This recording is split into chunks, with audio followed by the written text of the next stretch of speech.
ইস্পাত ও অ্যালুমিনিয়াম আমদানির ওপর যুক্তরাষ্ট্রের বাড়তি শুল্ক আরোপের প্রভাব বিশ্ববাজারে পড়তে শুরু করেছে।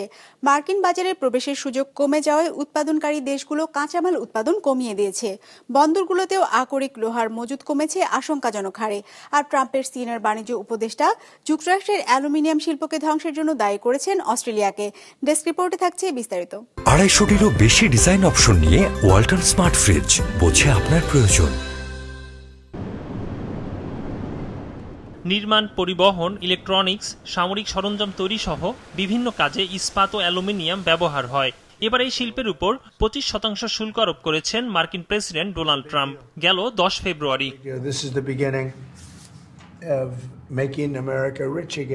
ট্রাম্পের এই নিয়ন্ত্রণমূলক সিদ্ধান্তে বিশ্বজুড়ে ইস্পাত ও অ্যালুমিনিয়াম কারখানাগুলো বড় ধরনের চাপে পড়েছে।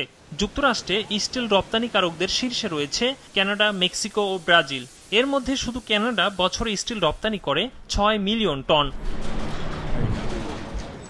অতিরিক্ত শুল্কের প্রভাবে রপ্তানি কমায় চীনের ডালিয়ান কমোডিটি এক্সচেঞ্জে আকরিক লোহার দাম 0.77% কমেছে। প্রতি টন লেনদেন হয়েছে প্রায় $115। আর সিঙ্গাপুরে ধাতুটির দাম 0.18% কমে প্রতি টন $108 বিক্রি হচ্ছে।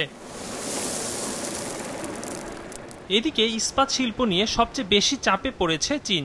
দেশটির কিছু ইস্পাত পণ্যের উপর প্রায় 28% অ্যান্টি ডাম্পিং শুল্ক আরোপের ঘোষণা দিয়েছে ভিয়েতনাম।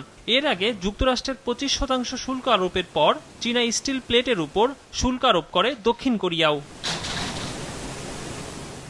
মাই স্টিলের তথ্য অনুযায়ী ব্লাস্ট ফার্নেস ইস্পাত কারখানার সক্ষমতার ব্যবহারের হার টানা দ্বিতীয় সপ্তাহেও কমেছে। দৈনিক কাঁচামাল উৎপাদন 0.21% কমে 22,80,000 টনে নেমেছে। এছাড়া চীনের বন্দরগুলোয় আকরিক লোহার মজুত 1.15% কমে 14,58,00,000 টন হয়েছে। ট্রাম্পের সিনিয়র বাণিজ্য উপদেষ্টা অভিযোগ করেন, অস্ট্রেলিয়ান স্টিল যুক্তরাষ্ট্রের নিজস্ব শিল্পকে হত্যা করেছে।